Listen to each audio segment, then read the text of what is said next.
এই জন্য কুরবানির গোশতকে তিনটা ভাগে ভাগ করবেন।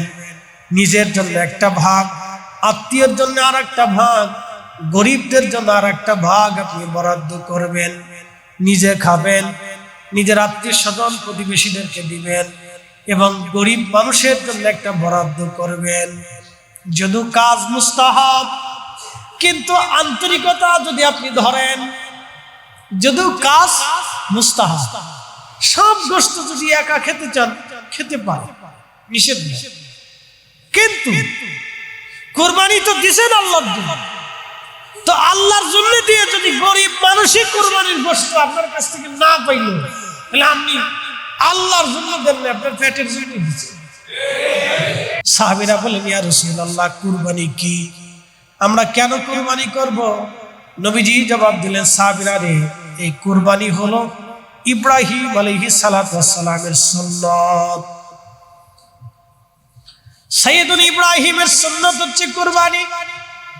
কুরবানির জন্য প্রথম যে পশু শরীর নিচে তার রক্ত প্রবাহিত হয়েছিল, সেই পশুটার নাম ছিল ভেড়া।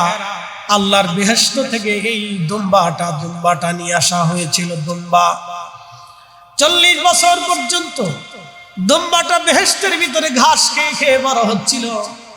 সাইয়েদুনা ইব্রাহিম আলাইহিস সালাম খোদার বিধানকে পালন করতে যায় বর্তমানে মিনায়, যেখানে হাজিরা উপস্থিত হয়, ওই মিনার পাহাড়ের পাশে ছোট্ট টিলার উপরে ইব্রাহিম আলাইহিস সালাতু ওয়াস সালাম সন্তানকে নিয়ে দাঁড়িয়ে গেলেন। খোদা হুকুম দিয়েছিলেন, তুমি তোমার সন্তানকে কুরবানি করো। আল্লাহকে খুশি করার জন্য ইব্রাহিম আলাইহিস সালাম আল্লাহকে খুশি করার জন্য তিনি ওইখানে উপস্থিত হলেন সন্তানকে নিয়ে। ফালাম্মা বালাগা মাহু সায়া ক্বালা ইয়া বুনাইয়া ইন্নী আরা ফিল মানাম, এরে বেটা, আমি স্বপ্নের মধ্যে দেখেছি, আমার রব আমাকে আদিষ্টিত করেছেন, হুকুম দিয়েছেন, ওহী এসেছে, আমি তোমাকে জবাই দিচ্ছি, কুরবানি দিচ্ছি। ফানজুর মাযা তারা, তোমার ইচ্ছা কি, তোমার দিল কি বলে, তোমার হৃদয় কি বলে, তুমি বলো। ছেলে সেই দিন বলেছিল, ইনশাআল্লাহু মিনাস সাবিরিন। আব্বা জান, খোদা চাহে তো আপনি আমাকে সবরকারীদের মধ্যে পেয়ে যাবেন। বন্ধু আমার, কুরবানি মানে কি? আল্লাহকে খুশি করা। একসাথে বলেন, কাকে খুশি করা? না জনগণ খুশি করা? কাকে খুশি করা? আপনার পশুর উদ্দেশ্য হবে কার জন্য? আল্লাহর জন্য। এই জন্যে এর হিসাব, এর আন্তরিকতার প্রশ্নে কেন? কুরবানি মানে আন্তরিকতা, হৃদয়ের গভীরতা থেকে রাহিলিল্লাহ, আল্লাহর জন্য, আল্লাহকে সন্তুষ্ট করার জন্য কুরবানি দিতে হবে, শুধুই আল্লাহকে খুশি করার জন্য। আল্লাহকে খুশি করার জন্য কুরবানি। সাইয়েদুনা ইব্রাহিম আলাইহিস সালাতু ওয়াস সালাম ছেলে ইসমাইল বলেন, আব্বা জান, ছুরিটা ভালো করে ধার করে নেন, যাতে আমার গলার মধ্যে চালাইলে খুব দ্রুত গতিতে আমার জবাই হয়ে যায়। আব্বা জান, আপনি দ্রুত গতিতে ছুরিটা ধার দিলেন, আর আমার হাত পা গুলি শক্ত করে বেঁধে দিয়েন, যাতে আমি লড়াচড়া না করি, আমার পা যেন ছটফট না করে, কুরবানি করতে যাতে আপনার দ্বিধা না লাগে। আর আমাকে উপর করে শোয়াবেন। আব্বা জান, আমার চেহারার দিকে তাকাইলে আপনার হয়তো মায়া লাগতে পারে। আব্বা জান, আমার জবাই হয়ে যাওয়ার পরে আমার রক্ত মাখা জামা আপনি আমার আম্মা জানের কাছে নিয়ে দিবেন, আমার মা যেন আমার জন্য দোয়া করে। আর আপনার চোখ সুন্দর করে কাপড় দিয়ে বেঁধে দিবেন, যাতে আমার চেহারা দেখলে আপনার মায়া না লাগে। কারণ সন্তানের মায়ার কারণে আব্বা জান খোদার হুকুম পালনে আপনাকে বাধা দিতে পারে, কষ্ট হতে পারে। আপনি খোদাকে খুশি করার জন্য দাঁড়িয়েছেন, আপনার চোখ বেঁধে নিবেন যাতে আপনি আমাকে না দেখেন। পিতা পুত্রের এই প্রেম, বাবা সন্তানের এই মুহূর্তটাকে আল্লাহ স্মরণ করে রাখার জন্য এই উম্মতের জন্য আল্লাহ ওয়াজিব করে দিয়েছে কুরবানি। সুবহানাল্লাহ বলবেন না? সেই দিনের এই প্রেম ইব্রাহিমের ভালোবাসা খলিলুল্লাহর প্রতি, আল্লাহর প্রতি, খলিল হওয়ার জন্য, বন্ধু হওয়ার জন্য তার বাসনা, তার জীবনের সব কিছু রাহিলিল্লাহ অনুসুখী কুরবানি আল্লাহর জন্য দেওয়ার জন্য ইব্রাহিম যেভাবে দাঁড়িয়েছিলেন, এই বিষয়টাকে স্মরণে রাখার জন্য আমার আল্লাহ আমার রব এই উম্মতের মাঝে কুরবানি দিয়ে রাখলেন, যাতে দেখ আল্লাহ পরীক্ষায় অবতীর্ণ করলেন, কে কে আমাকে খুশি করার জন্য তোমরা পশু কুরবানি করো, কে আমাকে খুশি করার জন্য তোমরা পশু কুরবানি করো। যার সামর্থ্য আছে সে একটা পশুকে আল্লাহর রাহে কুরবানি করবে।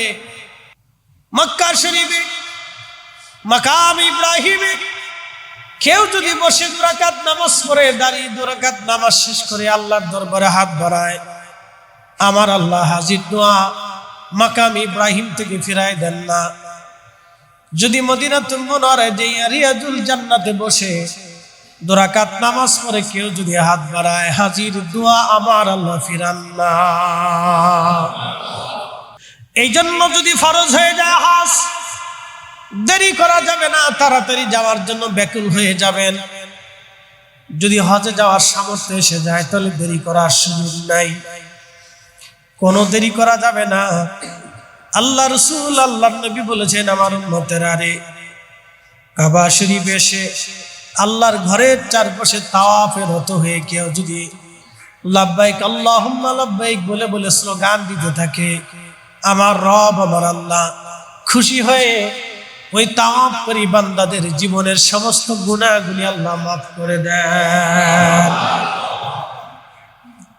কাবা গাঁথলেন ইব্রাহিম, আমার রব বলেন, ইব্রাহিম তুমি আযান দাও, তুমি আযান দাও। জাবাল আবু কুবাইস পাহাড়ের পাশে দাঁড়িয়ে সাইয়েদনা ইব্রাহিম বলেন, হে রব, আমি যে হজের জন্য আযান দিব, এই একটা আযানই হজের জন্য ইব্রাহিম দিয়েছিলেন। আল্লাহ, আমি যে হজের জন্য আযান দিব, এই আওয়াজ কি তামাম পৃথিবীতে ছড়িয়ে যাবে? আমার আওয়াজ তো ক্ষীণ দুর্বল, আপনি সবল। আল্লাহ বলেন, ইব্রাহিম আযান তুমি দেবা, পৌঁছাই দেওয়ার দায়িত্ব আমি আল্লাহর। ইব্রাহিম আলাইহিস সালাম কোন কোন কিতাবে তারিখের মধ্যে এসেছে, জাবাল আবু কুবাইস পাহাড়ের উপরে দাঁড়িয়ে গেলেন, পাহাড়ের উপরে দাঁড়িয়ে তিনি হজের দাওয়াত দিলেন, আযান দিলেন। আযান দেওয়ার সাথে সাথে আমার রব আমার আল্লাহ তামাম সৃষ্টির ভিতরে সাইয়েদনা ইব্রাহিমের আযানের আওয়াজ পৌঁছাই দিলেন। এমনকি আমরা সেই দিন রূহের জগতে ছিলাম, রূহের জগতে আমরা ছিলাম, সেই রূহের জগতে আল্লাহ ইব্রাহিমের আওয়াজ পৌঁছাই দিলেন, আযান পৌঁছাইলেন। ওই দিনে ইব্রাহিমের আওয়াজ শুনে আমরা যারা আল্লাহুম্মা লাব্বাইক বলে স্লোগান দিয়েছিলাম, আল্লাহ তাকেই হজের জন্য হাজী হিসেবে আমার আল্লাহ তারে কবুল করে নেয়। সাইয়েদনা ইব্রাহিম আলাইহিস সালাম কাবা গাঁথলেন, হজ করলেন। শুধু উনি না, নবীরা হজ করলেন। হজ আসলো, নবীজি আসলেন, হজ শুরু করলেন, হজ চালু করলেন। সর্বপ্রথমে নবীজি 10,000 সাহাবী নিয়ে আসলেন, 1400 সাহাবী নিয়ে আসলেন।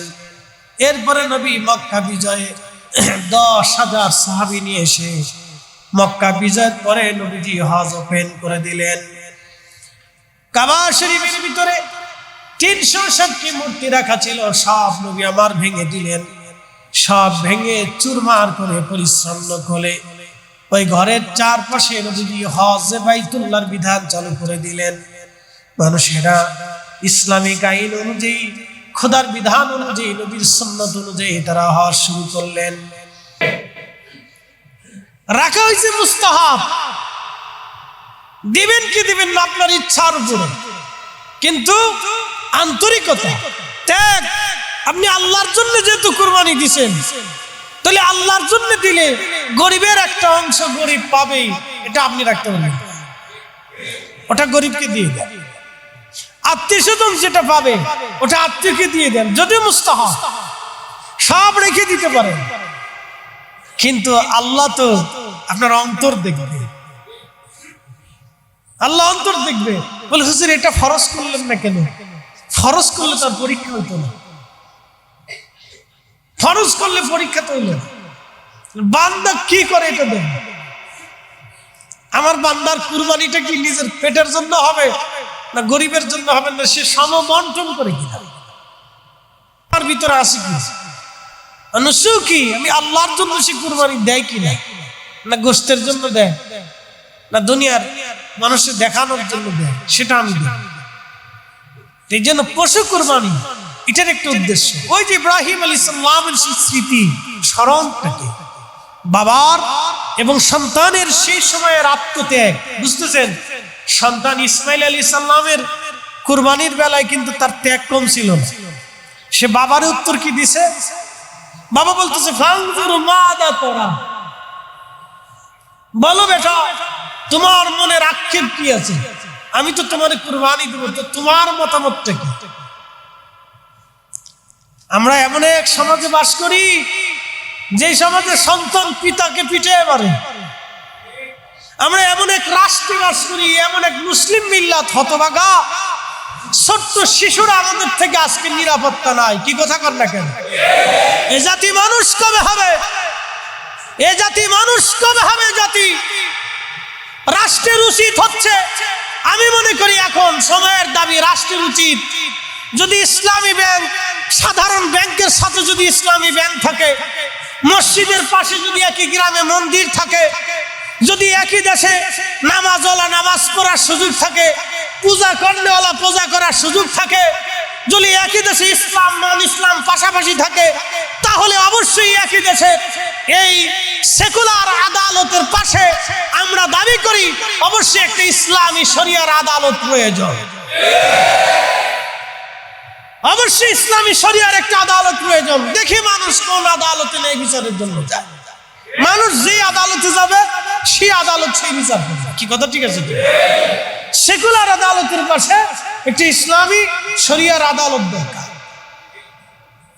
ইসলামী ব্যাংক যদি সাধারণ ব্যাংকের সাথে ইসলামী ব্যাংক আছে একই গ্রামে মসজিদের সাথে তো মন্দিরও আছে আছে না আছে না হিন্দু পূজা দিচ্ছে সমস্যা নেই গণতান্ত্রিক আইনে হিন্দু পূজা দিবে খেলাফতের আইনও যদি থাকে তাও তার সুযোগ দিতে হবে কারণ সে মানুষ তার অধিকার আছে ইসলামিক আইনও যদি প্রতিষ্ঠিত হয় তাও তার আপনার সুযোগ দিতে হবে আপনি তার মন্দির ভেঙে দিতে পারবেন তার গির্জা ভেঙে দিতে পারবেন রাষ্ট্রীয় সকল সুযোগ সুবিধা তারে দিতে হবে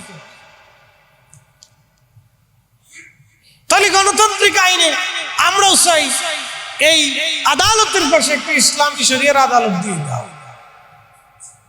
কারণ এই আদালতের উপরে আর কত নির্ভর করবে স্বাধীনতার পর থেকে এই পর্যন্ত হাজার হাজার মানুষের জীবন চলে গেল কত ছোট্ট বাচ্চা নিষ্পাপ বাচ্চার জীবন চলে গেল এভাবে যদি চলে তাহলে আপনার আর আমার সন্তান নিরাপত্তা কোথায় কোন আশা নিয়ে বেঁচে থাকতে পারি বলেন তো কোন আশা আমাদের আছে আমি আমার বাচ্চাকে ঘর থেকে বের করে স্কুল পর্যন্ত পৌঁছায় বাড়ি পর্যন্ত ফিরে আসবে আজকে এই বাচ্চাগুলি হচ্ছে কালকে আমার বাচ্চা হতে পারে আপনার হতে পারে আরেকজনের হতে পারে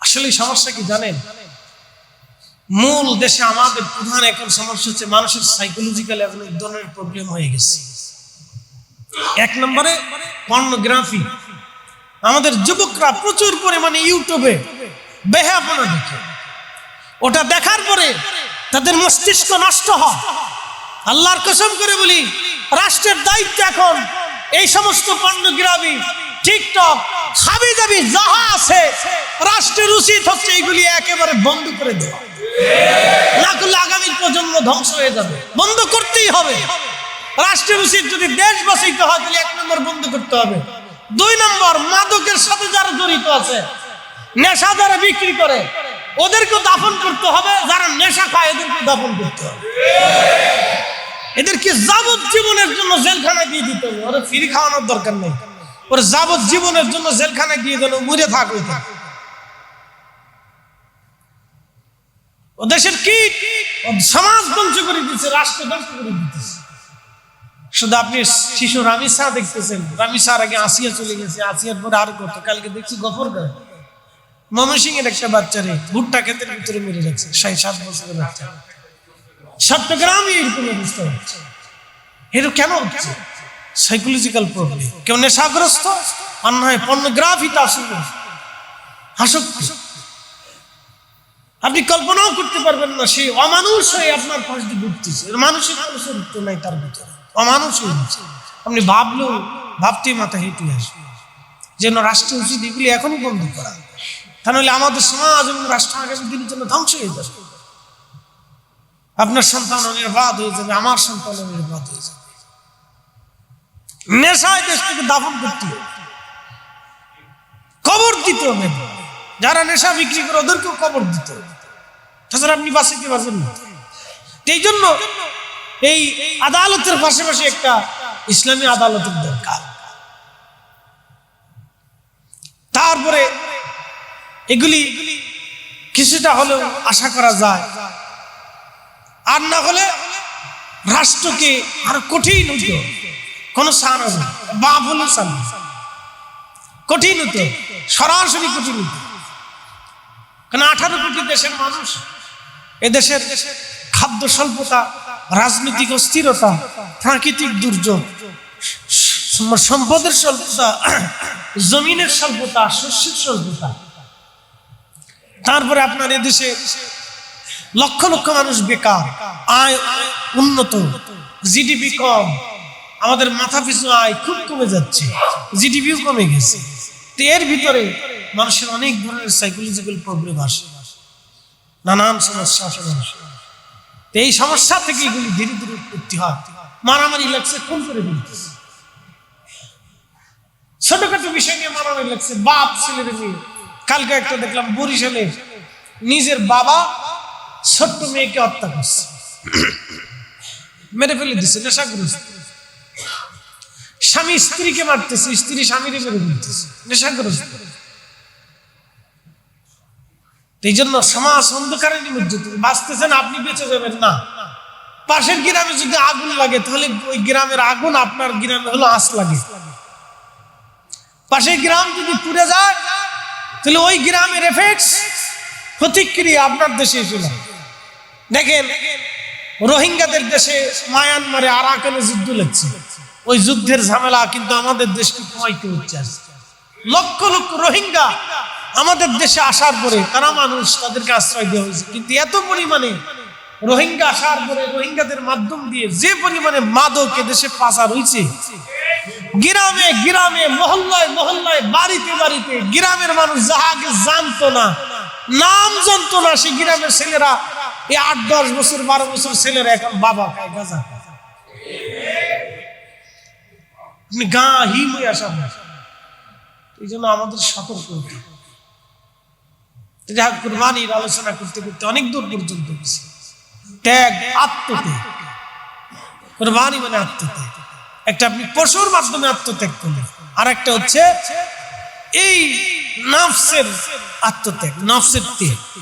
নফসের কুরবানি আছে, চোখের কুরবানি আছে, কানের কুরবানি আছে, এগুলো আপনার আদায় করতে হবে। নফসের কুরবানি দিতে হবে। পশু যে জবাই দিয়েছেন, খালি পশু জবাই দিয়ে চলে আসতে হবে। নিজের আত্মার ভিতরে, মানব দেহের ভিতরে একটা পশু আছে, এই পশুর নাম হচ্ছে নফসে আম্মারা, এটারও জবাই দিতে হবে। প্রত্যেক ইসলামিক হুকুমতের ভিতর রহস্য আছে। এই যে নামাজে দাঁড়ান, আপনি আল্লাহর সামনে দাঁড়াইছেন, কেন দাঁড়াইছেন? এখন কেন আসছে? টাকা দিবে? উল্টে আপনি আরো দান মসজিদে দিয়ে যান, উল্টে আপনি দিয়ে যাবেন, খুশি মনে দিয়ে যাবেন, জোর করার তো কিছু নেই, খুশি মনে আপনি দান দেন। কিন্তু এখানে কেন আসছে? বলে আল্লাহর কাছে সারেন্ডার করার জন্য আসছে। প্রত্যেক দিন আপনাকে সারেন্ডারের কথা কেন বলা হয়? আত্মসমর্পণ করবেন। অর্থাৎ 5 ওয়াক্ত যখন কেউ প্রতিনিয়ত প্র্যাকটিক্যাল নিজেকে আত্মসমর্পণ করে, তখন তার নফসকেও খোদার রাহে আত্মসমর্পণ করায় দেয়। তুমি আত্মসমর্পণ করো, তোমার কিছু নেই, সব আল্লাহর। কুরবানির দিনে আপনি পশু জবাই দিবেন। সারা বাংলাদেশে হাজার হাজার লক্ষ লক্ষ পশু জবাই হবে। এর পিছনে রহস্য আছে, এর পিছনে অনেক রহস্য আছে। মানুষ কষ্ট করে বাইতুল্লাহ যাবে, আরাফাতের মাঠে উপস্থিত হবে, রহস্য আছে। কারণ আদম সফিউল্লাহ আলাইহিস সালাতু ওয়াস সালাম প্রথম এই আরাফাতে হযরতে হাওয়া আলাইহিস সালাতু ওয়াস সালামের সাথে মিলিত হয়েছে। সেই জন্য এটার নাম হচ্ছে আরাফা। কিয়ামত পর্যন্ত আরাফাতের মাঠে হাজীদের উপস্থিত হতেই হবে, নতুবা হজ হবেই না। মুজদালিফাতে রাত্রি যাপন করেছিলেন আম্মাজান হাওয়া এবং আদম। সেই জন্য এই মুজদালিফাতে হাজীদেরকে অবস্থান করতেই হবে, রাত্রি যাপন করতেই হবে, নতুবা হজ হবে না। সাইয়েদনা ইব্রাহিম আলাইহিস সালাম জমারাতে শয়তানকে পাথর নিক্ষেপ করেছিলেন হযরতে ইসমাঈল জবিহুল্লাহকে সাথে। পাথর আপনাকে মারতেই হবে, নতুবা হজ হবে না। প্রথমটা মারতেই হবে, এরপরেরটা আপনি না পারলে কাউকে দিয়ে প্রক্সি দিতে পারবেন, সমস্যা নেই, কিন্তু প্রথমটা আপনাকে মারতে হবে। আল্লাহর ঘরে এসে চারপাশে 7টা তাওয়াফ আপনাকে ফরজ তাওয়াফ দিতেই হবে, নতুবা হজ হবে না। সাই আপনাকে করতেই হবে, নবী ওয়াজিব বরকেলা বলে।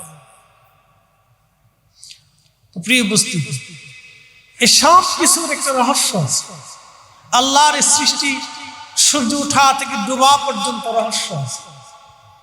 কেন দুনিয়াতে আমাদেরকে পাঠাইলেন, পিছনে রহস্য আছে। দুনিয়াতে পাঠানোর পরে পৃথিবীর নিয়মতান্ত্রিকতা আল্লাহ দিলেন, শুধু তাই দিলেন না, আমরা কিভাবে চলবো তারও নিয়ম আল্লাহ দিয়ে দিলেন। আমাদের সামাজিক কর্মকাণ্ড কেমন হবে আল্লাহ তাও দিয়ে দিলেন। ব্যক্তিগত পারিবারিক কর্মকাণ্ড কেমন হবে আল্লাহ রাসূল প্র্যাকটিক্যাল আমাদেরকে শিখিয়ে দিলেন। প্রিয় উপস্থিতি, এই জন্য কারো উপরে যদি হজ ফরজ হয়ে থাকে কোনো দেরি করবেন না। দুনিয়া এক পাশে রাখবেন, হজকে আর এক পাশে রাখবেন। পৃথিবী এক পাশে রেখে আপনি আল্লাহর ঘরের দিকে ছুটে যাবেন। হজ ফরজ হওয়ার পরে দেরি করবেন না। যদি সামর্থ্য থেকে থাকে এই বছরে তার দেওয়ার সুযোগ নেই, আগামী বছরের জন্য খুব দ্রুত গতিতে নিবন্ধন করে ফেলবেন। প্রিয় উপস্থিতি, খুব মনোযোগ দিবেন। এই ঘর আল্লাহ প্রথম নির্মাণ করলেন ফেরেশতা দিয়ে, তারপরে হযরত সাইয়েদনা ইসমাঈল এবং ইব্রাহিম আলাইহিস সালাতু ওয়াস সালামের মাধ্যমে আল্লাহ ঘর নির্মাণ করলেন। আল্লাহ রাব্বুল আলামিন এই ঘরের কাছে অনেক নিদর্শনাবলী রেখেছে, আশ্চর্য নিদর্শন।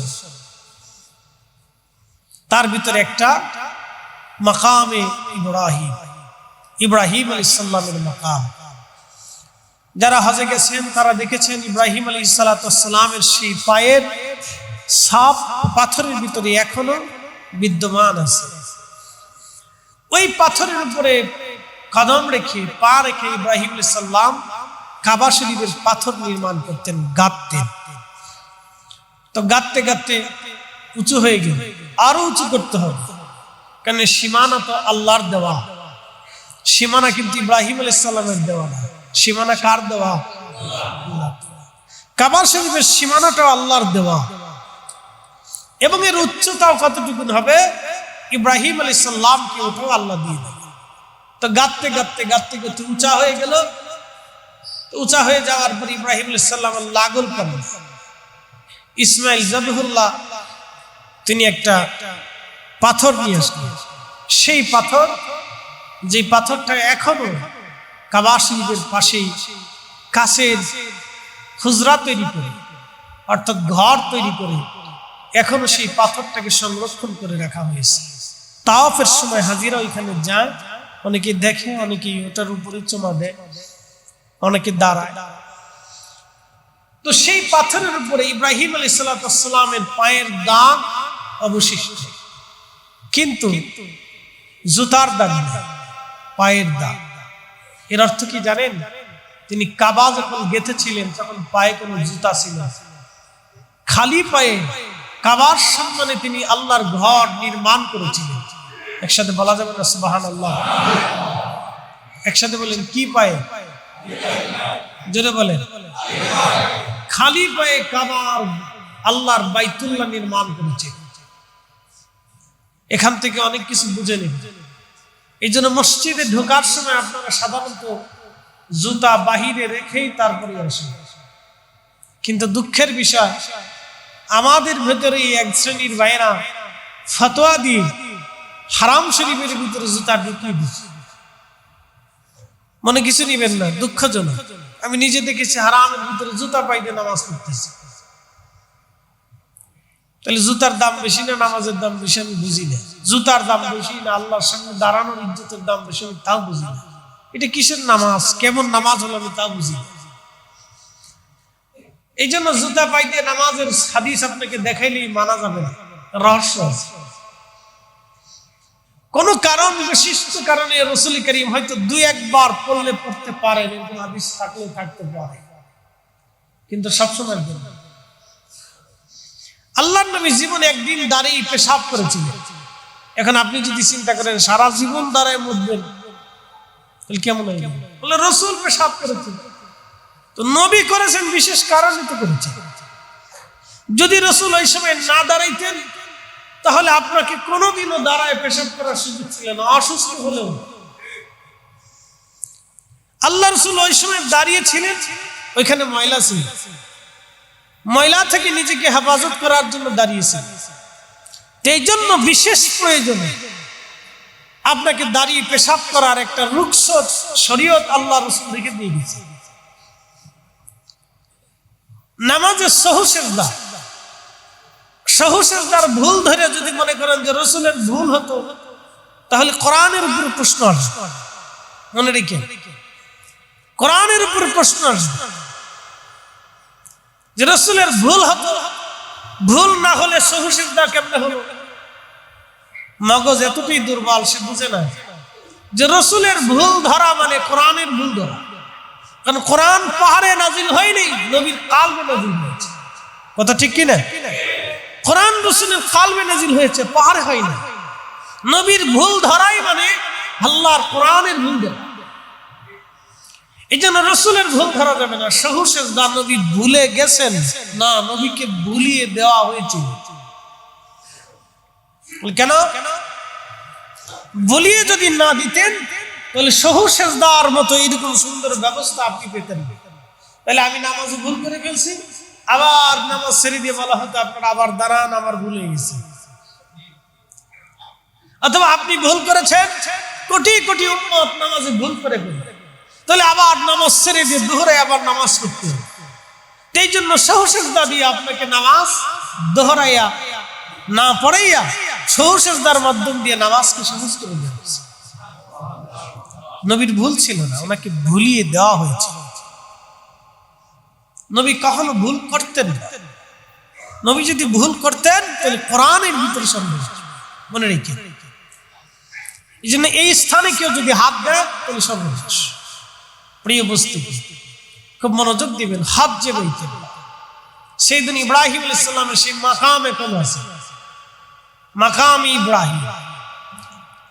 আল্লাহ রাব্বুল আলামিন বলেছেন এইখানে কেউ যদি উপস্থিত হয় তাহলে আমি না, সে নিরাপদ।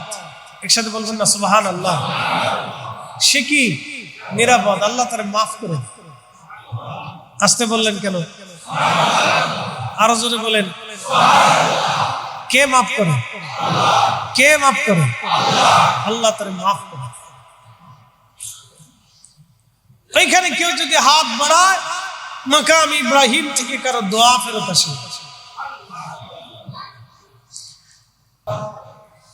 খুব মকবুল দুইটা দোয়া কবুলতের জায়গা মাকাম ইব্রাহিম, রিয়াজুল জান্নাহ।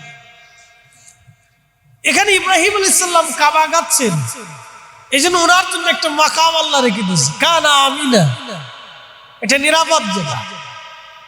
রাসূল করিম মসজিদে নববী গেছেন, আল্লাহ তার সম্মানে এখানে রিয়াজুল জান্নাত বানাইছে। আপনি একটু চিন্তা করে, একটু ভেবে দেখেন, ইব্রাহিম আলাইহিস সালাম কাবা গাচ্ছেন, আল্লাহ তার সম্মানে মাকাম ইব্রাহিম রেখে দিয়েছেন, এইখানে নামাজ পড়ে দোয়া করো, কবুল হয়ে যাবে। নবীজি মসজিদে নববী গেছেন, নামাজ পড়িয়েছেন, প্রিয় নবীজির মিম্বর শরীফ থেকে হুজরা শরীফ পর্যন্ত একবারে পুরা জায়গাটা রিয়াজুল জান্নাত বানাই দিয়েছে। রহস্য আছে। প্রিয় উপস্থিতি হাজির, যে বাড়িতে শুইবারে মন কবর তাহার ঠিকানা, আল্লাহ সাল্লি আলা মাওলানা মুহাম্মদ ওয়া আলা আলি সাইয়্যিদিনা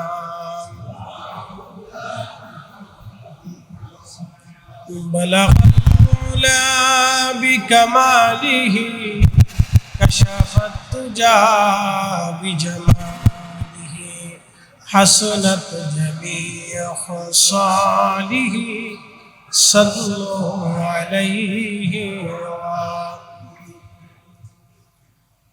মনিবের শাহী দরবারে শুকরিয়া দিয়ে আল্লাহ জিলহজের প্রথম জুমাতে আল্লাহ মঞ্জুর করেছেন।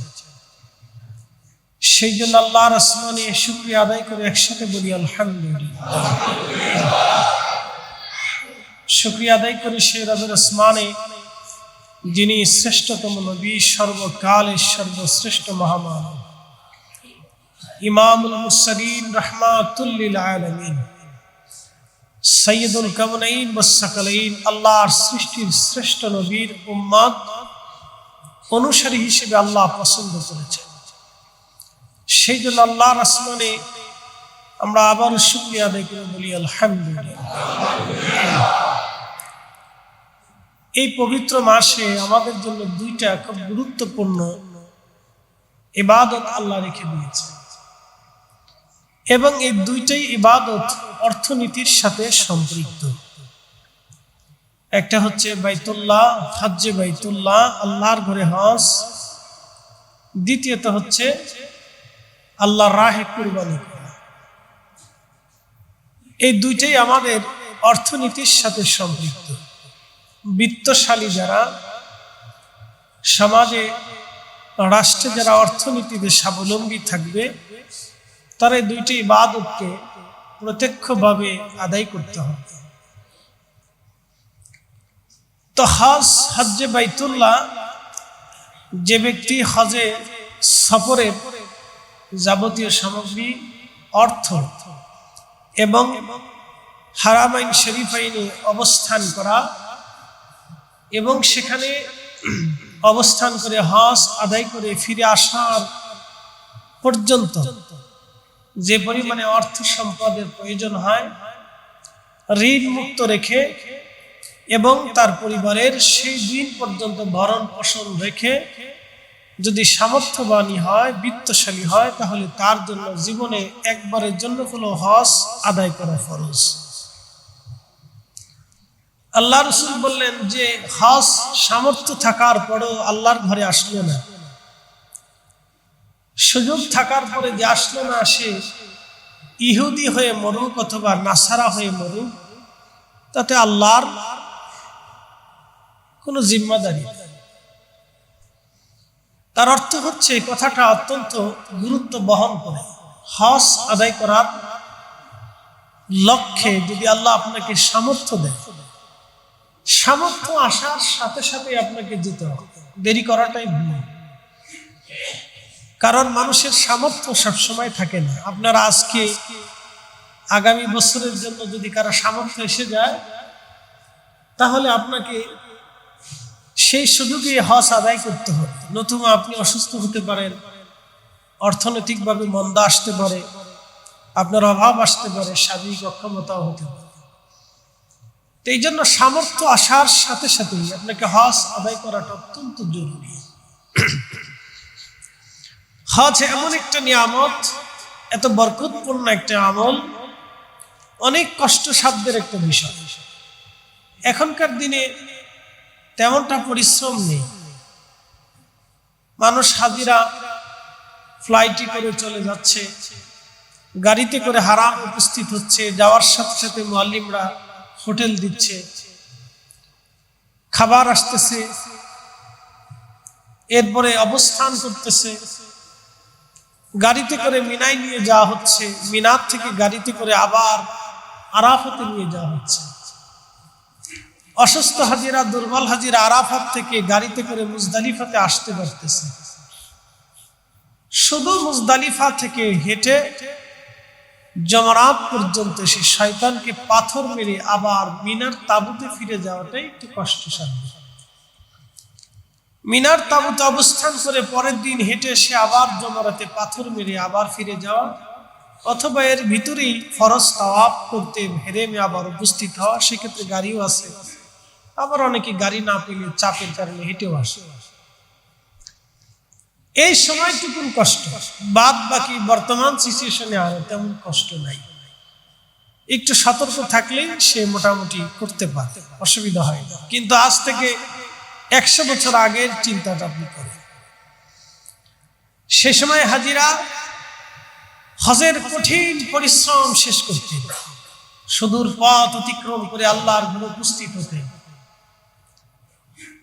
অনেক সময় নিজেরা রান্না করে খেয়ে এরপরে বাইতুল্লাহ অবস্থান করে হেঁটে অথবা উটের পিঠে চড়ে আবার তারা মিনার থেকে আবার হেঁটে আরাফাত থেকে আবার হেঁটে মুজদালিফা থেকে হেঁটে জমারাতে, আবার মিনাতে, এইভাবে আবার হেঁটে হেরেমে এসে ফরজ তাওয়াফ করে হালাল হতেন। এই যে একটা দীর্ঘ সময় তাদের অনেক পরিশ্রম হতো। এই কাবা শরীফ আল্লাহ প্রথম নির্মাণ করলেন। ইন্না আউওয়ালা বাইত, প্রথম ঘর। এই ঘরের আগে দুনিয়াতে কোনো ঘর ছিল না। ইন্না আউওয়ালা বাইত, এটা প্রথম ঘর। এই ঘরের আগে কোনো ঘর এই পৃথিবীতে ছিল না। বাইতুল উদিআ লিন-নাস লাল্লাযী বিবাক্কা, যেটার নাম ছিল বাক্কা। মুবারাকান, মুবারকময়, হুদাল লিল আলামিন, तमाम বিশ্ববাসীর হেদায়েতের জন্য এই ঘরটাকে আল্লাহ প্রথম নির্মাণ করেছিলেন ফেরেশতারা। নূহ আলাইহিস সালামের মহাপ্লাবনে ঘরটা হারিয়ে যায়, কিন্তু আল্লাহ প্লাবনের সময় নূহ আলাইহিস সালামের কিস্তিকে 40 দিন পর্যন্ত এই ঘরের চারপাশে ঘুরিয়েছিলেন। সুবহানাল্লাহ। নৌকা পৃথিবীর অন্য কোথাও যায়নি, ঘরের চারপাশে, কাবার চারপাশে ঘুরতেছিল। ফেরেশতা দিয়ে আল্লাহ 40 দিন পর্যন্ত তার এই নৌকাটাকে ঘুরিয়েছিলেন এই ঘরের চারপাশে। এটার নাম সেই বাইতুল্লাহ। নূহ আলাইহিস সালামের দীর্ঘদিন পরে আল্লাহ সাইয়্যিদুনা খলিলুল্লাহ ইব্রাহিম আলাইহিস সালাতুস সালামের মাধ্যমে আল্লাহ এই ঘরটাকে প্রথম শনাক্ত করে। অনেক লম্বা ঘটনা জানেন। এই ঘটনার কাসাসের নিশ্চয়ই কোনো হাকিকত আছে। মনে রাখবেন, আল্লাহর কার্যাবলীর প্রত্যেকটার ভিতরে হিকমত লুকানো আছে। আজকের জুমাটা, এখানেও হিকমত আছে। 5 ওয়াক্ত নামাজ, এখানেও হিকমত আছে।